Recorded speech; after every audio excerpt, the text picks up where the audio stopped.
jambo la umaskini ni subjective, ni jambo ambalo si objective, ni jambo ambalo tunaenda ngazi kwa ngazi. Yule aliye tajiri zaidi duniani ndio mwenye deni kubwa zaidi duniani. Iko hivyo.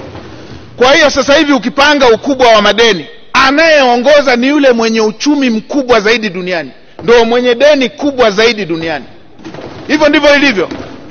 Kwa yale manchi yote 10 yanayoongoza kwa uchumi duniani ndiyo yenye madeni makubwa duniani.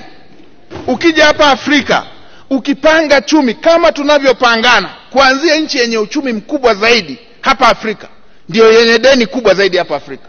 Nchi ya mwisho kwa uchumi hapa Afrika ndiyo yenye deni dogo zaidi, na zingine hazina hata deni. Ni kwa sababu gani? Ukopaji ni utekelezaji